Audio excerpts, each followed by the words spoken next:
What you're hearing about today, less than 1/10% will ever understand what we're talking about. Don't tell your friends about it. Don't flaunt it. Don't show it off. Gold is pure money. They've never done this before. They're just rolling these over and over and over. They banned my book, Fake, because I wrote about it. That's where America is heading right now. You're going to want to listen to this show more than 2 times because there's a lot going on here. When you look at, let's start with how the swap lines were started.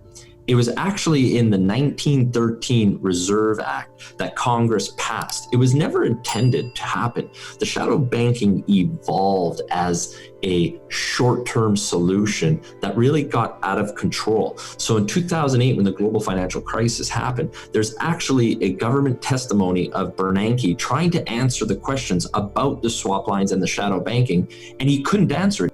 They've never done this before. So the clause that created the swap line wasn't actually an intention. And here's the craziest part of this, okay? So think about, so there's 15 central banks around the world that have been granted swap lines. What this essentially happens is a swap line is a lifeline. Think of it as a line of credit, unlimited. Here's the craziest part. We're at $500 billion already in the first month of these central banks being granted. That's foreigners. So the Americans are subsidizing the demand for US dollars in these foreign countries. So if you want to take Bank of Japan has already drawn down over $225 billion in the first month. Bank of Japan, their central bank, doesn't have dollars. So the US lends them the dollars so they can pay us back. There's 7-day loans or 84-day loans, so 12 weeks. So that's kind of where it's at. And you look at the interest rates being paid, they're not getting paid back.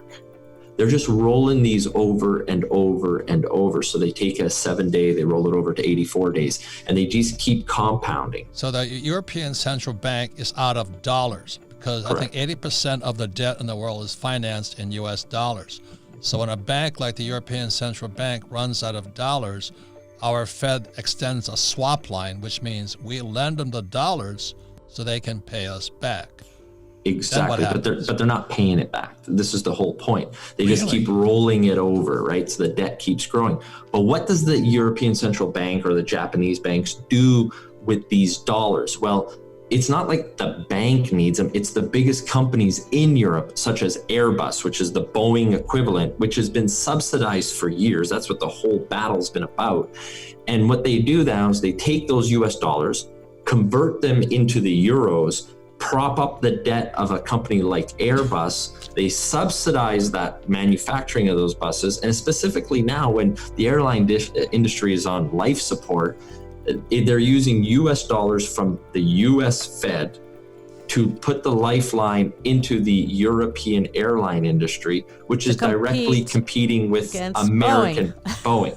So you look at the access of swap lines. So this is developing into a G2 world. So it's America and its allies, and you can already see who its allies are because who got swap lines, right? There's 15 central banks that have it, and then the rest of the world is the battleground now. So China and Russia are really trying to work with developing a alternative to the US dollar swap line lifeline, and to do that, the Chinese are preventing the flow of capital out of China. Look at Vancouver real estate as a perfect example. To do that, the underground shadow route to get the money out of China was Hong Kong. And that is precisely one of the main reasons that our media isn't talking about why China's going after Hong Kong, if you look at what's going on right now. And that's essentially how they're going to nationalize it. And now China's diverting the world with, not just COVID, but this battleground of India with this border dispute. When's the last time really we've heard about a border dispute with India? But that's front page news. But nobody's picking up what's going on really right now in Hong Kong. But the other thing I like to call it, we trademark this term, there's a millionaire, there's a billionaire, but a lot of people want to become a bullionaire, right? With their bullion, their gold bullion. And I always remind everyone what happened to America's first billionaire, which was Bernard Baruch.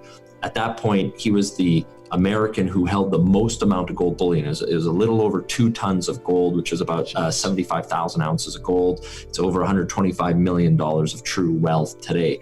And when 1933, the first major executive order that President Roosevelt made on April 5th was you have to surrender the gold at $20.67. The international rate, Robert, at the time was about $29 US dollar equivalent in Europe. But the American government, whether you had a safety deposit box or anything, they seized everything and they opened up the box and said, you got gold, you got to sell it now at $20.67. Then on January 30th, the US Gold Reserve Act came out, and that's when he repriced the gold to $35 an ounce. Right. And it was a 69% increase like that, and he needed to bring inflation.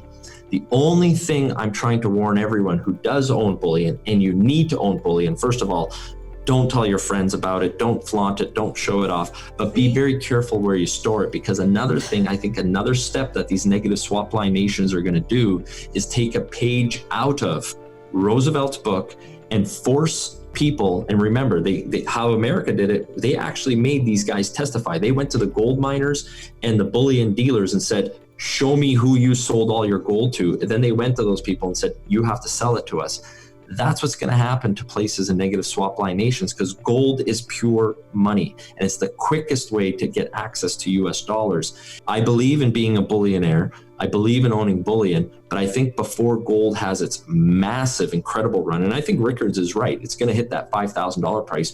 We're going to see a lot of volatility. I think that 5 years is the time frame to get to 5,000, but you're going to see a lot of nations call it a strategic asset and do exactly what America did in 1933 and force its citizens to surrender or nationalize their gold at the fixed rate in their local currency, then reprice it at the higher price.